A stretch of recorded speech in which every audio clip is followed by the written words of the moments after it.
Welcome to 10 Minutes With. It's a podcast for people who want to listen to podcasts but don't have all day. We've got a quick chat with someone you might be interested in learning more about in about 10 minutes. Fernando Ortega is an artist at heart, a musician, a photographer, a storyteller, and it all started with an accordion and a harmonica. Yeah, my mom was an accordion player. She played the button accordion, and then my dad played harmonica, and they both sang. So yeah, sitting around and listening to them. Sorry, my mom played the accordion right up till the time she passed. Within the last, she died in 2020. So I can remember her playing in 2019. People would come over and she'd pull that thing out. We'd have to make her, and she'd literally tremble when she was playing the accordion because she would be so nervous.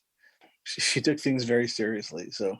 How do you feel performing in front of people? Do you have some of that trepidation of your mother, or is it just kind of not a thing anymore?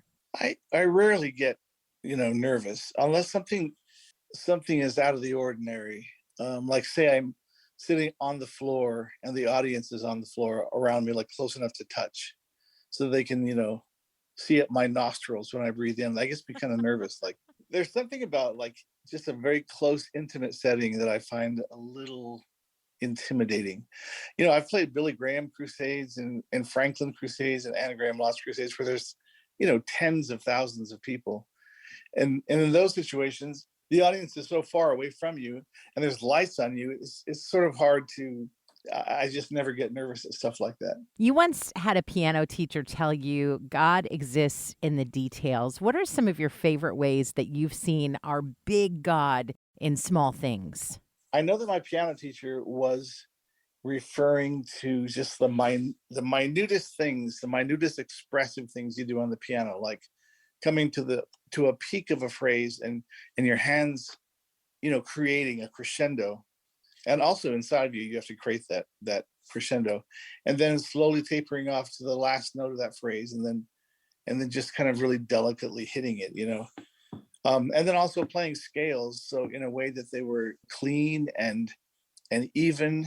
And so he had me practice very slowly all the time with a metronome, scales like bum bum bum bum bum bum bum bum, and over and over, and then bum bum bum bum bum bum bum bum, and then diddle diddle diddle diddle, going up and down the scale, learning to make details with my fingers. And I feel the same, with the subtlety of language. And I would like to just refer to some of the great hymns that I love, like "Ah, Holy Jesus, How Have You Offended?" How perfectly, well, that's a translated hymn from German, I believe, but how perfectly translated it is, so that the poetry of it is not cliched. It's not like Christianese that we're so used to hearing. It's unusual ways of expressing thoughts about God that are subtle but moving or poignant. When I sing that hymn and I'm paying attention to how the words rise and fall and the picture they paint, I find that those details are super important to nail in the performance of the piece, and then super important for the audience or the congregation, whatever the case may be, to listen to those subtleties in the language and allow themselves to be brought into the piece that's being sung. Our worship in churches, we're so used to just standing there and watching people, and lights and sound and all that, and images on the screen. We've lost this kind of discipline of entering into worship mentally, of really taking things in with our minds. We're so used to being entertained.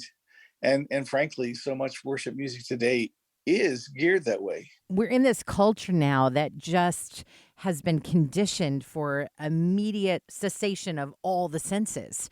Right. And so here you have Christian music that has kind of, for the sake of survival, shoehorned itself into that arena, which is so different from the spirit of worship, which should just be able to exist in any arena because God is omnipresent. And then you think of how those things are staged and presented. You've got in a large church with money, you're going to have spotlights and probably a fog machine, and it's very much a visual. And then the audience or the congregation will be unlit.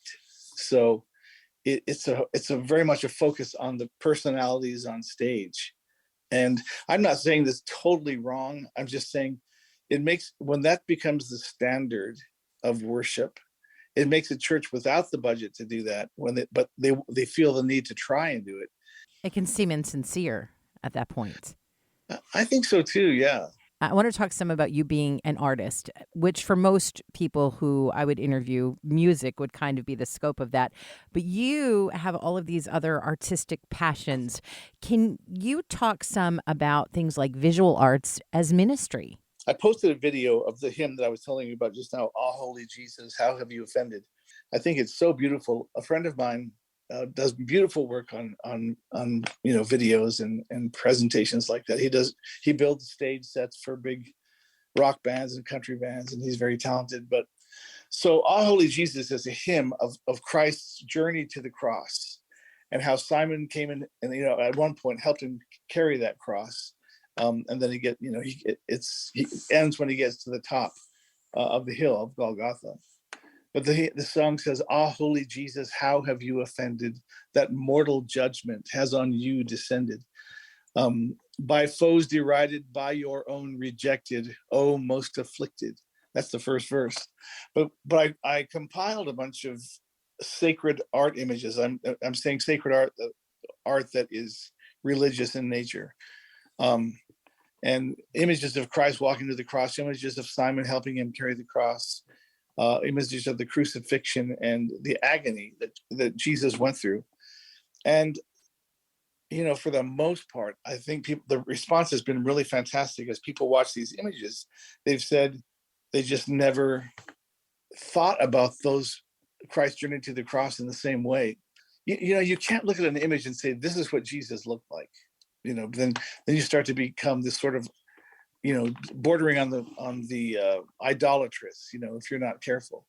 But I think, like reading a theology book, say by Alistair Begg or by Martin Lloyd-Jones or John Stott, you read those guys, and they're taking passages of scripture and telling you, interpreting for you, or giving you an idea of what those passages mean. So that's very acceptable in church culture. But I had a guy really object to painting, saying that I was setting people up for idolatry. I feel like it's the same as reading a theological book. You have a lot of these painters were incredibly well studied and book smart, read lots of books, and their gift wasn't writing prose or poetry or anything, but their gift was with their hands creating these beautiful images. And I feel like in those images you see, when you look at a painting by Leonardo da Vinci or by Michelangelo or by Caravaggio, you can glorify God because you say, whoa, look at what God did with this man's hands. Look at the gifts he gave him to be able to paint light that way, to be able to paint agony on the faces of the disciples or of Christ, or Christ's ascension into heaven. It's really something. We're excited that you're going to be in Olean, New York on Friday, May 6th. Can you say the name of the town again? Olean. Because I keep on calling it Olean, and I corrected my manager. She said Olean, and I said no, it's Olean. I did not think that we would come to this point in the interview where I would be schooling you in anything, but here we are. What heart would you like people to walk into that show with? Not crazy high expectations, because it's a very pared down musical setting. It's just going to be me and my cellist. I hate when I say my cellist or my drummer or whatever it is, because that's not the case. Right. This guy I'm playing with just played on the Academy Awards. He's a very, very highly regarded cellist in Los Angeles and has played so many movies and TV shows. I would just hope people would come in with a sense of just sort of relaxing, and that's a dumb word, but just come ready to hear stories and songs that mean a lot to me, and sort of trying to paint a picture of my view of the world and of God. And I sing about the people in my life. I sing about experiences in my life, and then I sing songs that are more hymn like. I love doing these concerts, so I hope that people will come and enjoy it. I'm so glad that you travel with a cellist, no matter how big the venue is, because I always say there's always room for cello. Oh, you have to be kind of like, when was that? It wasn't that long ago. Okay, let's just leave it at that. It wasn't that long ago. Cameron is not old enough to know what that means, but I will tell him, and he will find it very funny. He is a very funny guy. It was a joy talking with you. Thanks so much. Oh, you're welcome. Thanks a lot for talking to me. I really enjoyed it. If you've enjoyed this episode of 10 Minutes With, be sure to subscribe so you don't miss the next episode. You might also consider giving to Family Life, the listener-funded ministry that makes this and other podcasts possible. Go to familylife.org and find out more about what we do. Did you know Family Life offers a variety of podcasts? Get up to date with Family Life news or enjoy some family time with Family Life kids. There's If That Makes Sense, a Family Life original podcast where they talk about what life is really like as a Christian in your 20s. And Terese Talk, a podcast with help for women to better serve their families and community. They're all free and on demand at familylife.org. Just click podcast in the radio menu.